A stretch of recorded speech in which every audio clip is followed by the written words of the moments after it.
Hello, everyone. I'm Apoorva Mandavilli, Science and Global Health Reporter for the New York Times. Welcome to Ending the COVID-19 Pandemic, a GZERO Media livestream in partnership with Bill and Melinda Gates Foundation and Eurasia Group. First, a quick word on what you'll see in the next hour. We're going to talk about where things really stand on vaccine development, the political and economic challenges of distribution, and what societies need to be focused on until vaccines arrive in large scale. And we'll feature some audience polling that you can participate in during our program. If you're watching on GZERO Media site right now, you'll see a chat window to the right of the video screen on a desktop or below the player on a mobile device. You can sign in using Vimeo, Facebook, or as a guest. Once signed in, you'll see the poll window with a question and a few possible responses to choose from. Cast your vote and keep an eye out for the results during our discussion. Let's get started. My first guest is Lynda Stuart, Deputy Director, Vaccines and Human Immunobiology at the Bill and Melinda Gates Foundation. Welcome, Lynda. Hi, thanks for having me. Thank you. Lynda, let's start with the very premise of the show, ending the pandemic. How close are we to that goal, and what will that involve? So this is, of course, the billion-dollar question, and sadly, the answer to it is I don't know. I think there are many variables. When will we have widespread testing? When will we have treatments? And when will we have a widely deployable vaccine? But the main reason I don't know is it really will come down to human behavior and down to our actions. Once we have all these tools, if we do need to use them wisely, or if we don't, that could prolong the pandemic. And to really end the pandemic, we need to get this under control globally, or it will just continue to flare up. I do think for some high-income countries, we may get back to some level of normalcy towards the end of next year. But for a global community, I think we're talking 3 or 4 years. Well, about vaccines specifically, do you think too much hope and emphasis has been placed on vaccines? No, actually, I think this is appropriate. I do think vaccines are the key step. But what we often say is vaccines don't save lives. It's the immunizations that save lives. And what we mean by that is that we have to both develop the vaccine and also then get it out to people and get them immunized. Although additional measures will be important and, combining, vaccines with non-pharmacological interventions such as masks and social distancing will be even more efficacious. But I think the vaccine is the key thing to turn it around. Yes, I think there are reasons to be hopeful. Okay, well, let's break down exactly where we are with vaccines. There are at least 42 candidates in clinical trials on humans and dozens more in various phases of trials. First, can you explain to our viewers what each phase of vaccine development entails? Yeah, I mean, just to put this in context, normally it takes about 15 years to get from the beginning to the end of a vaccine. And the fastest it's been done is 4 years. So the reason for that is there are multiple stages. There's the research phase, which can take 3 or 5 years, and that's really looking for a vaccine that works. And in some cases, for an HIV vaccine, as an example, we've never got out of that research stage. There's phase 1 safety, where you look to see if it's safe and it does induce an immune response. Phase 2 is in the target population and looking for the right dose. And then phase 3 are these large studies, which are really looking at widespread safety and efficacy. And then after that, the vaccine has to go through a process of approval and licensure. But I think the piece of the puzzle that we often don't think about is the manufacturing. The manufacturing is very expensive, very technically tricky to build the factories that make the vaccines. And we will normally wait for the vaccine to be shown to work before we jump into that. And that's the thing that we're doing at Risk Care in building those factories before we even know the vaccines are working. And where do you think researchers are seeing the greatest signs of hope? What specific trials and where? I think we're hopeful because we've moved so quickly through the first phases of that. We're already seeing things in phase 3. That's remarkable. And then, everything or many of the things in phase 3 have been through stringent testing in animal models and have been shown to be protective. And we know that many of them elicit immune responses, or most of them elicit immune responses in humans. So none of that should be taken for granted. Those things are not a given, and they can often go wrong in the early stages. So I think we should feel hopeful because of that, but we do really need to wait for the phase 3 study results. Let's talk a bit about who's being included in these trials and who's being left out. Certain populations, demographics, children, pregnant women. How does that affect the potential results? Yeah, I mean, these are very big trials, and they have to be big because they're really chasing the epidemiology, chasing the disease, which you see comes and goes. And there are 30,000 patient or more in the US, mostly. They're trying to get to older people to show that their immune response is okay. I mean, lots of vaccines have a very blunted response in the elderly, so that's important. But the demographics haven't been optimal. So, most clinical trials or many clinical trials under recruit women. They often don't have good representation from underrepresented or marginalized populations. And particularly in this case, where those are the populations where we really are most impacted and most likely to die from the vaccines, this is very important. We have seen some companies slow down deliberately to try and expand recruitment to get better representation in those populations so they can really know they work. And then globally, I think, it's also important to test these in different geographies. There are a number of vaccines that we've seen that don't perform well when you take them into low and middle income settings, such as the rotavirus vaccine. And we are trying to do that. We're funding some studies in Africa to look at the performance in HIV positive individuals, as an example. Mm-hmm. Well, I know that the phase 3 trials and the size of those trials is really important for determining safety in large numbers as well. But both China and Russia have approved vaccines without waiting for completion of phase 3 trials. What does that mean? It's hard to say what it means. I think personally, it reveals how desperate we all are to find a solution and to get back to normalcy. It's really not optimal. If something bad happens in one of those vaccine trials, even if it's completely unrelated to any of the other trials or any of the other vaccine candidate, it'll really cause a lot of concern, and it could really set us all back a long way. So it's not optimal.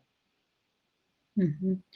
And here in the US, there's a battle going on between the White House and the FDA on when and how to approve a vaccine and when and how to roll one out. Can you comment on that a bit? Yeah, I think, as far as approval, I think as we've just discussed, I think we're all very impatient to get a solution, and the White House is no different. I do, however, think the sanctity of the FDA and the FDA process is absolutely vital, vital for trust, vital, scientifically. And we must let them go through their diligence to confirm the vaccine is both safe and efficacious. And this isn't something we should compromise on. And it's really something that politicians shouldn't be involved in. As far as rolling things out, even if we do have a vaccine and it's declared to work well, rolling it out at a population level is a massive logistical challenge. In the US, we do not do mass vaccine campaigns in this country. This is an example where poorer countries may actually do better because they're more used to doing vaccine campaigns. But here in the US, there's going to be a reliance on a public health infrastructure that's been woefully underfunded, and I'm just not sure how well it will go. And I think the other piece of this is going to be how we prioritize that rollout and making sure the vaccines get to those who need it most, such as healthcare workers or these marginalized populations that are dying at much higher numbers. They're not at the back of the line. And, it's hard what we don't want is, a sort of more capitalist view where the person who can pay gets the vaccine first. And so I think those are two pieces of tension between the White House, perhaps, and the FDA and public health FDA. communities. Mm-hmm. Well, on that note, it's time for the first viewer poll, which is about this very subject. Here's the question. How comfortable would you be receiving a government-approved COVID vaccine when it is available? A, very comfortable, B, somewhat comfortable, and C, not at all comfortable. And Lynda, while we give people time to answer that question, let's talk about that. To what extent do you think the politicization of vaccine, I cannot seem to say that word, will affect people's trust in its efficacy? I think the politicization of vaccines is an absolute tragedy. I mean, vaccine hesitancy at the best of times is a growing issue in the US and around the world. And politicizing it just makes it worse. It's remarkable for somebody who's worked in vaccines for years, particularly to see this happen at such a critical moment in history, when that is the last thing that we need. I will say that I do think the politicians should probably step out of the way and let the scientists and the public health physicians do the work. And the politicians should be taking a back seat and empowering those who are more technical and who do this for a living to really drive this. So it is really a great shame. Lynda, a recent Gallup poll found that a third of Americans would not get the vaccine, even if it were FDA approved. Why do you think that is? I think this comes down to two main problems. I think there's a lack of trust and a lack of clarity or some ignorance around why they need the vaccine. So people don't trust the government-sponsored efforts because they worry that there are ulterior motives, and this is why letting the FDA get on with it is important. I think this is particularly important because of the proximity to the elections. This is something that is concerning people, and then I think the other reason is that people don't necessarily understand whether they are at risk. I think this insane meme that is still going around that this is just like a bad flu, and is really quite sad, and people don't really see themselves necessarily being at high risk. But as an example, obesity is a major risk factor, and much of the US is obese.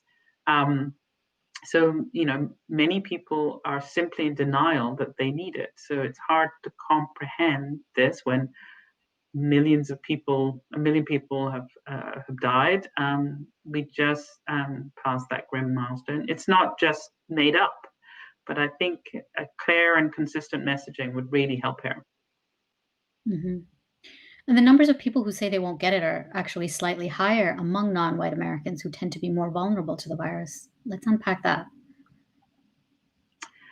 Yeah, I think this is a very complicated question. I think it is to do with trust, and you suddenly these communities are quite reasonably anxious about anything that's coming from the government. So it's a trust problem. Mm-hmm. Okay, well, let's see how people responded to our poll. 47% said they would be very comfortable getting a vaccine. 41% said they would be somewhat comfortable, and 11% said not at all. Now, I'm actually a little bit surprised by that result. Lynda, what do you think? I think you're probably polling a sort of unique demographics of the population. The very fact that they're listening to this conversation suggests that they're enlightened to a certain degree. But I think it would be really nice if it was 80% were confident that they would take it. But yeah. I know this isn't what we're seeing in general polls, which are less than 50% now. So, mm-hmm. Well, let's get to two viewer questions along vaccine lines. Philip F. in the United States asks, will a vaccine produce permanent immunity? And Janie G. in the Netherlands asks, will we need more than one injection of the vaccine for complete protection? Yeah, so those are good questions. We don't know whether there'll be complete immunity, and we don't know whether we will need more than one injection. So, there are a couple of single-dose vaccines out there, but generally you need a prime and a boost, so you need two doses. And we also don't know how long they last for. And a lot of this is going to really depend on some features around whether they block transmission and they break the cycle. And so if you have enough vaccinated people, whether this dies out or whether this stays with us.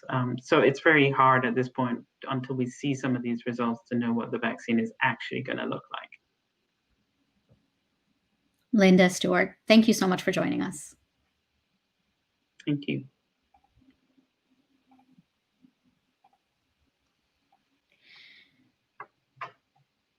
Vaccine development is only part of the battle. Next, we're going to talk about politics and economics of distribution, competition, cooperation, and everything in between. I'll be joined by Mark Suzman, CEO of the Bill and Melinda Gates Foundation, Rohitesh Dhawan, Managing Director, Energy, Climate and Resources, Eurasia Group, and Gayle E. Smith, President and CEO, One Campaign, and former administrator of the U.S. Agency for International Development. Welcome to you all. Mark, how do we even begin to discuss distribution of vaccines in this case? What for you are the main questions that need to be addressed? Well, what we've got to do is realize that this is an unprecedented challenge globally, that we've never actually tried to vaccinate most of the entire planet. That requires 7 billion vaccines, or as Lynda just said, if you need 2 doses, 14 billion vaccines. So it's an unprecedented challenge in terms of manufacturing and distribution. But what we also need is to make sure it's affordable and equitably distributed. That means not just in rich countries alone, where there's the challenge that many rich countries have been buying up vaccine supply. And that's why we and others have been trying to participate in broader efforts to say we should both have a sort of prioritization of who gets the vaccines first, including high-risk groups and healthcare workers. We need to put a premium on affordability, and we need to be manufacturing now multiple vaccine candidates at the same time so they're ready to distribute as and when we get the regulatory approval. Ro, let's talk about the World Health Organization's COVAX facility. Dozens of nations have already signed on. What is it? How does it work? And what does it mean that the 2 largest economies, the US and China, are not participating? Apoorva, the COVAX system is trying to do exactly what Mark just said, which is to try and democratize access to the vaccines.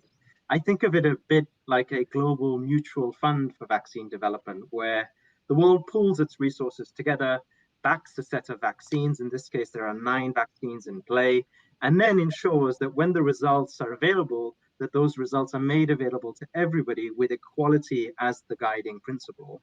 So far, 170 countries have come together to be part of COVAX. It's grown even past the deadline in September for countries to sign up.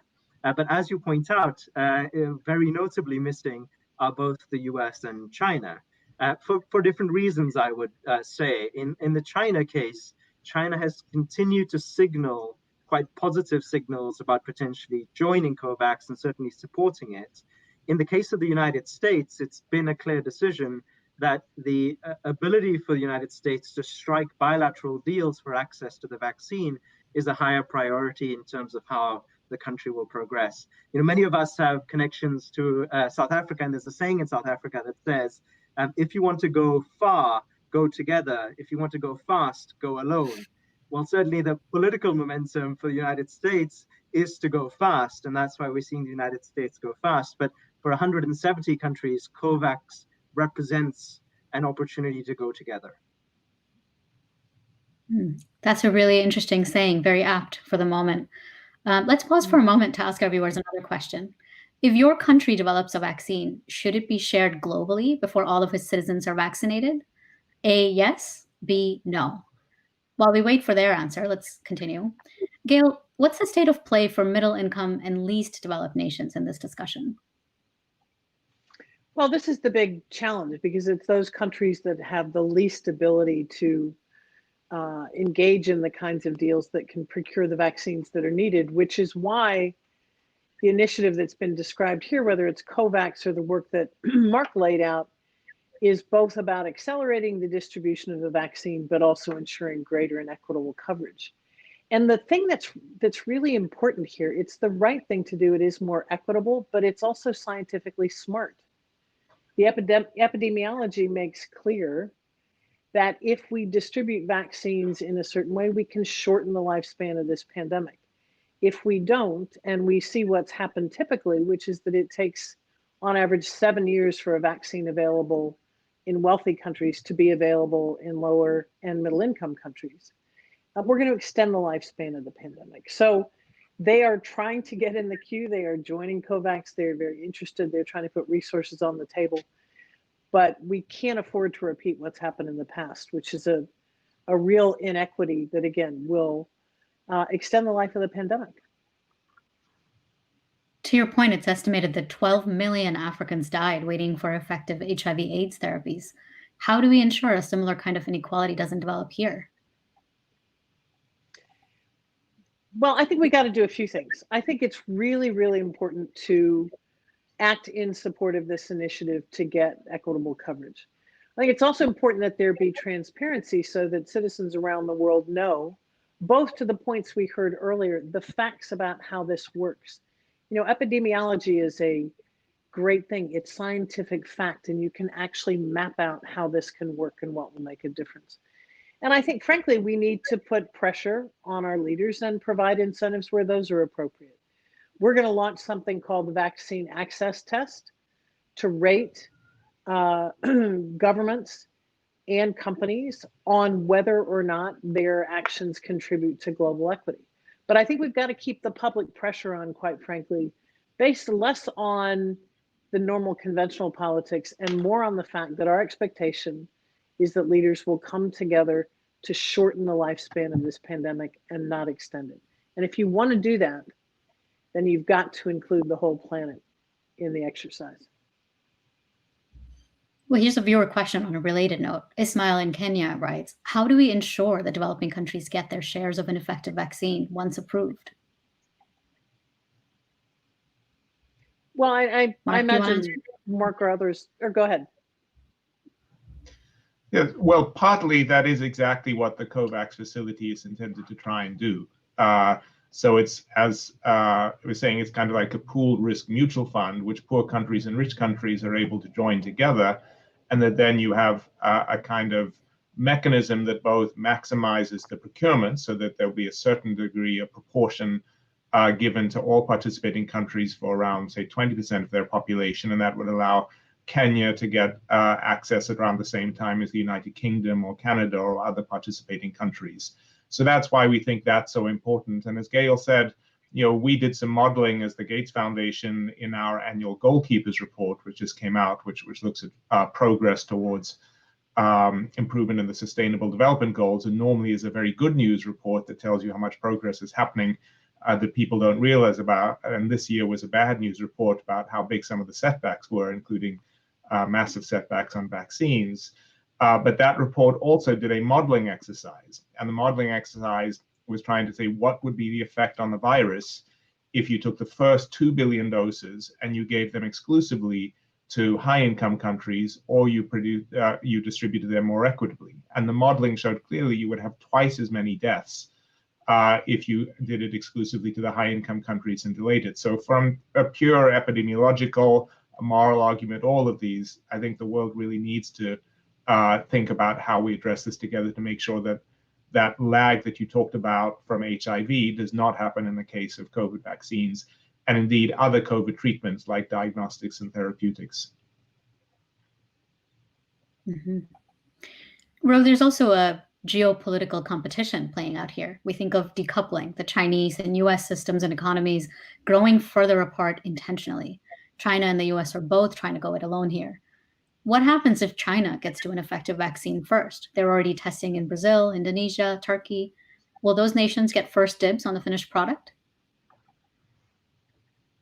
Apoorva, they likely will. And there are two main reasons for it. As Lynda explained, the task of actually producing and getting the vaccines out is a mammoth task. And even though China is a manufacturing superpower, it has had to go out and seek external partners with which to both test and manufacture the vaccine.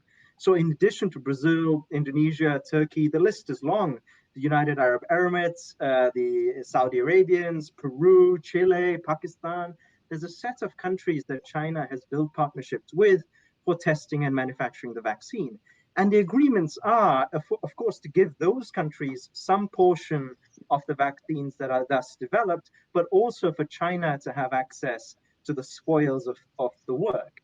Now, it is, of course, an awkward but an unfortunate reality that is a way for countries to exert soft power. And in a G0 world, where, as you say, the United States and China are essentially fighting for primacy geopolitically, this will be a dynamic that we have to live with. And then when you get to what Lynda explained to us about how there are some vaccines which are pursuing a one-dose approach versus a two-dose approach, and some vaccines that don't need to be frozen, they just need to be chilled, those types of vaccines, which are simpler to handle, will naturally be more attractive to countries that have less well-developed healthcare infrastructures. And so once again, that's where we will see natural geopolitical alliances that in some cases reinforce existing alliances, in other cases will create new ones. Mm-hmm. Let's check in on that poll that we asked a few minutes ago. The question was, if your country develops a vaccine, should it be shared globally before all of its citizens are vaccinated? And the results are in, says 90% said yes and 10% said no. This is an unusually altruistic group we have here. Panelists, any reactions and comments? Well, clearly they've all been well educated by reading the Eurasia reports and studying the goalkeepers reports. But that's great to see. It's also smart. I mean, it's altruistic, but it's the smart solution and the fastest way to shorten the lifespan of the pandemic. So I would score points for altruism and brains. Let's talk a little bit about all the other implications: trade, travel, the privilege that could come with immunity that will potentially only come at a price. I mean, early in the pandemic, we talked about immunity passports. What will that look like for the world? Ro, do you want to take a shot at this one? Sure. Look, the most immediate implication that one would see in that world is, I suppose, travel corridors, places where there are, the disease is under control, not just through vaccines, but other mechanisms as well, will probably end up getting back to some sense of normalcy before others. That will exacerbate existing inequalities. What we'll also see likely is, particularly in the emerging markets, economies that are more vulnerable to tourism or the external economy are going to suffer more. So if you take two economies in Asia, for instance, you would expect to see Thailand much more vulnerable to, say, Indonesia, where Indonesia has an economy that is much less dependent externally, has a much stronger domestic footprint. So, we'll see those types of divisions get exacerbated, and it's going to be it will lead to some important both human issues, but also broader geopolitical questions that flow from it. For those of you who've just joined us, this is Ending the COVID-19 Pandemic. We're talking about vaccine development, distribution, and now what happens while we wait for that vaccine to arrive. First, here's a message from Melinda Gates on the impact the pandemic is having on women. COVID-19 began as a medical emergency, but it didn't stop there. The pandemic has led to the greatest global economic crisis since the Great Depression. And this crisis is magnifying inequality. Early estimates suggest that women are nearly twice as likely to lose their jobs as men. And low-income women are the most at risk. If we empower women with measures like cash transfers, addressing unpaid care, and other policies, then we could create as many as 230 million new jobs.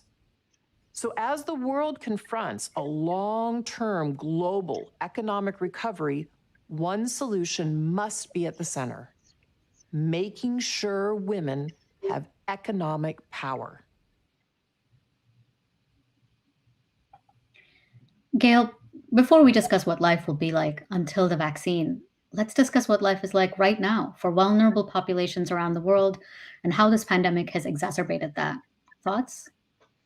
Well, Melinda's exactly right. And we've seen this in communities, in countries, and between countries, that those who have the least ability to withstand a shock of the scale of this pandemic are the ones that suffer the most extensively. So that we are seeing the first increase in extreme poverty in almost 20 years. We are seeing at serious risk all of those things that a good goalkeeper's report always reports progress on. So in food security, in education, in other areas of healthcare. I think in terms of the previous discussion about if we don't get it right, if we proceed in a way that cements those inequalities into the global system by getting it wrong on the vaccine and therapeutics front, we are going to see entire countries start to default. It's estimated that as many as 30 countries could go into default in the short to medium term. Now, any one of those collapsing may not have a ripple effect on the global economy, but when we start seeing that scale of economic disruption, it will have an impact.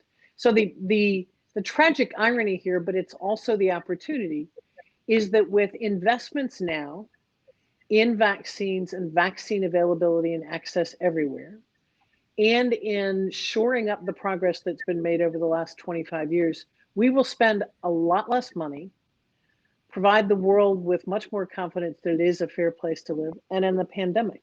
So it's cost effective, the return on investment is tremendous. I think the challenge is persuading enough leaders around the world to come together and get it done. We actually have some projections that we can look at on global poverty. Let's take a look at this to the two previous years. You don't have to be a mathematician to figure out what this means. Mark, how big a setback has the pandemic caused to efforts to eradicate global poverty? Well, huge. You just heard Gayle say, I mean, this is the greatest success story of the last 20 years has been the more than halving of extreme poverty globally. We've seen steady declines of hundreds of millions of people being lifted out of poverty over 2 decades.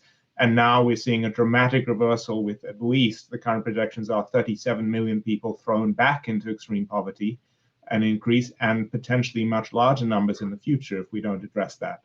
And as Gayle also points out, it's the knock-on effects, especially for the poorest countries, are so profound. You know, the wider vaccine coverage, right? You know, more people risk dying of measles, or we need to restart the polio campaigns to complete the eradication of polio, which this year we had a success story that Africa eliminated wild polio virus and it's just left in Asia. But all of these are being put at serious risk. And that's again why you need some of that equitable distribution, not just for government. You can't shut down any economy indefinitely. And certainly in poor countries, you want, say, healthcare workers to be back at their posts, able to treat the vast range of other diseases. We know, for example, when the Ebola crisis happened in West Africa, there were more excess deaths that came from complications in child mortality and maternal mortality because people weren't able to do normal health-seeking behavior. And we're worried similar things will happen with COVID. So, this is a widespread challenge where we need to do a both and. Address the current issues, try and minimize the damage, but then really look, as Melinda said in that video, are there opportunities that we can both address deep inequities like gender and through tools like the digital transfers, but use that as platforms so that in the coming years we can actually accelerate the narrowing of those equity gaps on gender, on other health inequalities, etc. So I think there is a potential silver lining. That's good to hear. Ro, what are the implications geopolitically for developing nations? Well, we were just building on what Gayle was saying about countries that may face defaults. I think there are sets of countries that I would label at the moment pre-crisis who are in danger of tipping over into crisis as a result of what we're living through. And that's, of course, as a result of the health impact first and foremost, but also as a result of the economic impact from the shutdowns. Take a country like Iraq, for instance, which I would say would be pre-crisis in my world, my sort of geopolitical world right now. 90% of Iraq's revenue is oil dependent, and that's already halved this year. The impact of that for populations in Iraq, and then you think about the stability of the region, are deeply significant. And we can run down the list of other pre-crisis states across the Middle East, Latin America, Sub-Saharan Africa, for whom this may well be the thing that tips from pre-crisis into crisis. So I think for the emerging markets, Apoorva, that would be the one really big geopolitical trend that I see coming. So, Gayle, what needs to be done to ensure progress isn't eroded in the face of the pandemic? Well, I think there are a few things. I think achieving more progress, and look, the goals are ambitious in terms of the amount of money that needs to be mobilized to ensure equitable vaccine coverage. But that's really number one. I think the second is to address the economic crisis affecting low-income countries. They've received the kind of shock we've seen in the US and Europe, and look what we've done. We've put literally trillions of dollars on the table and broken every rule on the book to shore up our own economies. Some of that can be done for low-income countries by putting a moratorium on their debt service payments, by issuing what are called special drawing rights, a basket of currencies from the IMF that will provide some liquidity and stabilize so that the gains that Mark was describing aren't lost. It would be a shame to see those eroded.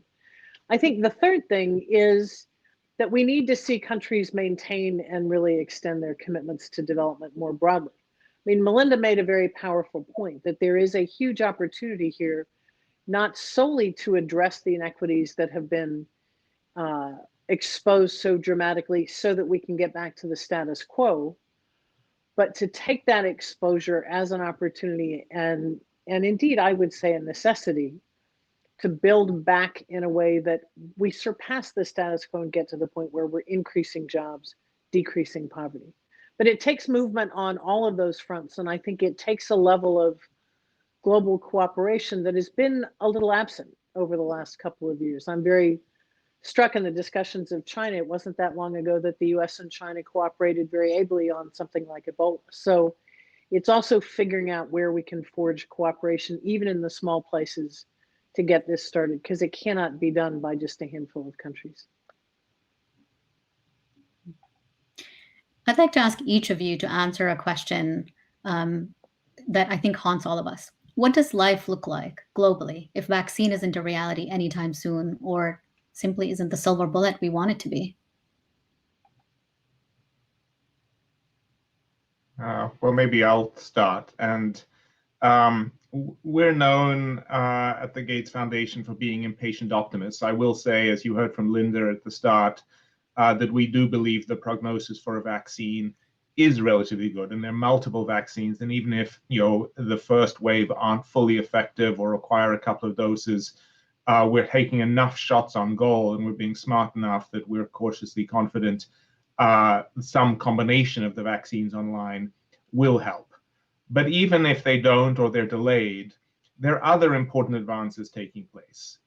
In therapeutics, we're actually seeing some really good advances on monoclonal antibodies, which are a sort of highly advanced technique, but there are a couple of promising things which could actually make sure that if you get ill, you don't get very sick and die. Not insured, but actually do. Now, those are kind of expensive, they're difficult to distribute, but we can constantly look for other tools and techniques. Can you get better testing and treatment? Can you get sort of smarter uses of sort of mask wearing and the wider sort of social and economic norms that minimize the diffusion of the virus while sort of maximizing the openness of economies? So, it's certainly not the quote unquote back to normal, but I'm not sure there's ever going to be a full back to normal, because I think we're in a post-COVID world is going to look fundamentally different in some important ways.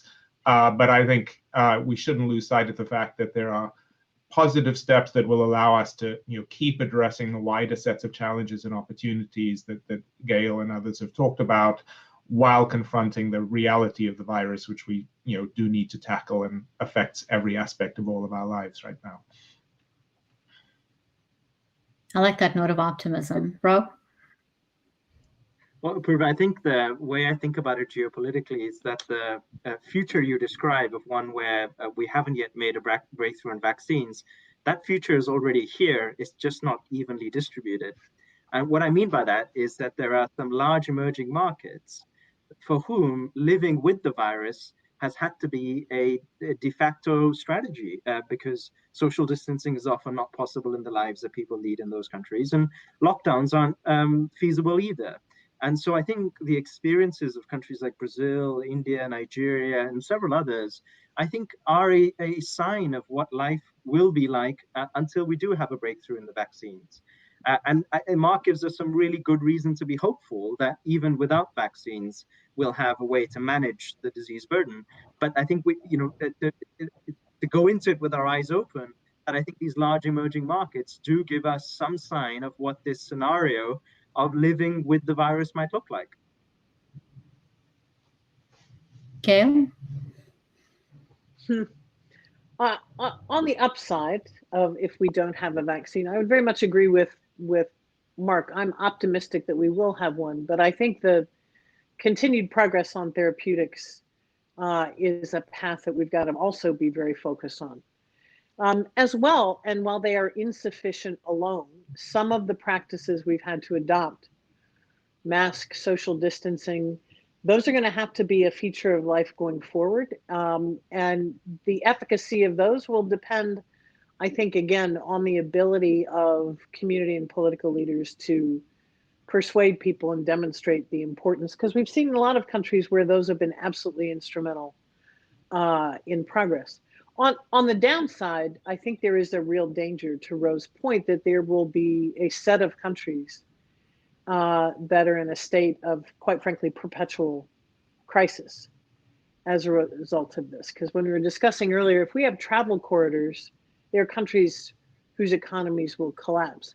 So I think there is a real danger of that kind of crisis and the instability that comes with it. I would, if I may, end on a note of hope, though, because one of the things I think is very positive in this is, despite all the politics, the geopolitical intrigue, the fight against facts that we have seen tragically as part of this pandemic, we've seen really consistent and robust cooperation among scientists across borders, across communities. I think regardless of what happens, we will see an escalation and deepening of that. And if we don't have a vaccine, it will grow even further. And that's something we've really got to count on, because those are the people, the networks, the data, and the information that's going to give us the answers. Well, that's a great note to end on. Mark, Gayle, Ro, thank you all so much.